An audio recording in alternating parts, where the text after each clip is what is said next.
Hello साथियों, नमस्कार। Welcome to my channel. तो आप देख सकते हैं इस समय निकल रहा है श्री पंचायती बड़ा उदासीन अखाड़े की पेशवाई निकाली जा रही है और स्पेशली कीटगंज मोहल्ला आप देख सकते हैं। ये कीटगंज मोहल्ले से वीडियो बना रहे हैं साथियों। तो आप देखेंगे तो ये पूरे के पूरे साधु संत लोग, अखाड़े में जो रहने वाले साधु और या फिर अखाड़े से जुड़े हुए साधु लोग हैं, वो सभी जा रहे हैं। तो आप देख सकते हैं और साथ ही साथ चौकियाँ बड़ी बड़ी दिखेंगी आपको और कुछ झांकियां भी प्रस्तुत की जाएंगी। तो हम लोग वही देखेंगे और स्पेशली देख सकते हैं कुछ इस तरीके का पूरा सीन आपको आज देखने को मिल रहा है।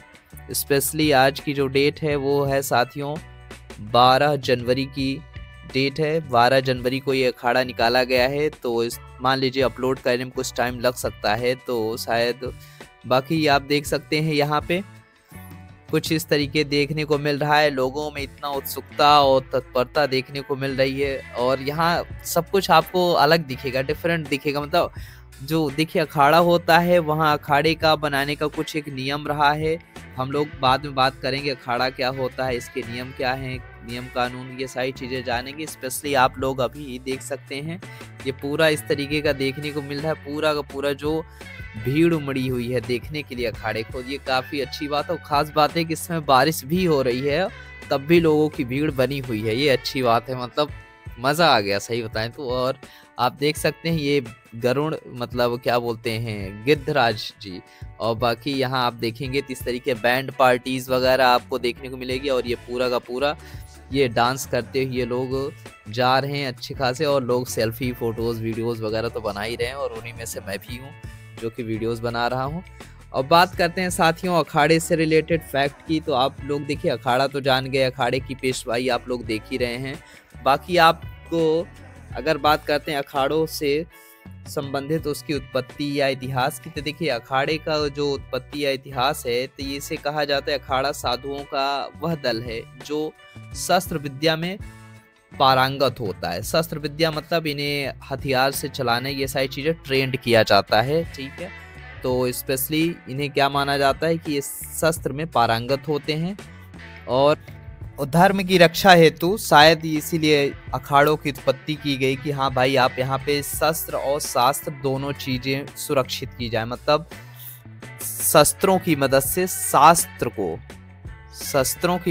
शास्त्रों को सुरक्षित रखना कहा जाए तो ये गलत नहीं होगा।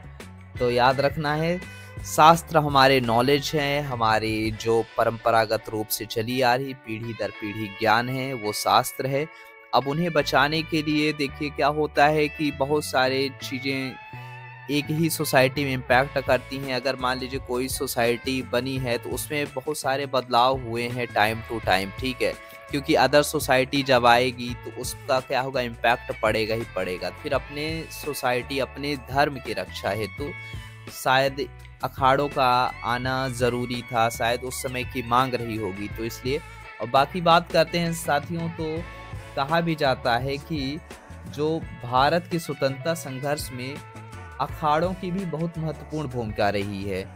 और कहा भी जाता है कि आज़ादी की लड़ाई में इन अखाड़ों ने बहुत महत्वपूर्ण योगदान दिया। और फिर जब आज़ादी हमें मिल गई 15 अगस्त 1947 को, तो फिर इसके बाद कहते हैं कि आज़ादी के बाद इन अखाड़ों ने अपना सैन्य चरित्र त्याग दिया, ठीक है। खास बात यह है कि मतलब आज़ादी मिली तो उसके बाद क्या किया गया कि चलो ठीक है आज़ादी तो मिली गई, तब इसके बाद क्या करना है, जो सेनाएं थी स्पेशली देखिए अभी क्या है, अभी अखाड़ों में आप थोड़ी सी वो देख लिए, हाँ ठीक है।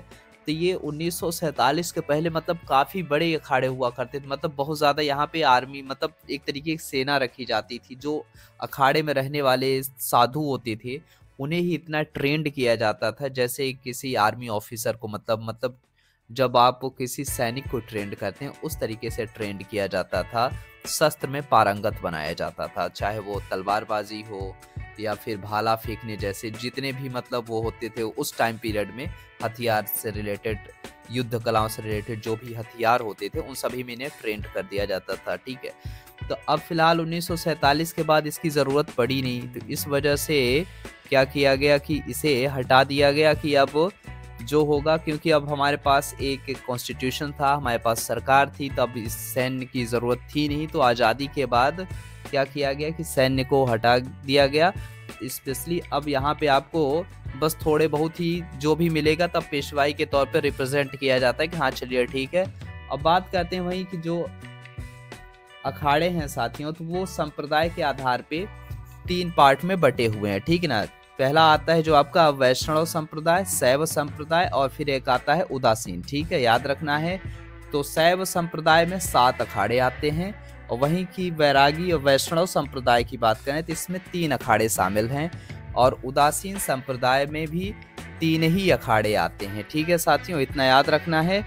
तो टोटल जब बात करते हैं तो टोटल हो जाते हैं 13 अखाड़े, ठीक है, याद रखना है। संप्रदाय के आधार पे 3 अखाड़े हैं, शैव संप्रदाय, वैष्णव संप्रदाय और उदासीन संप्रदाय।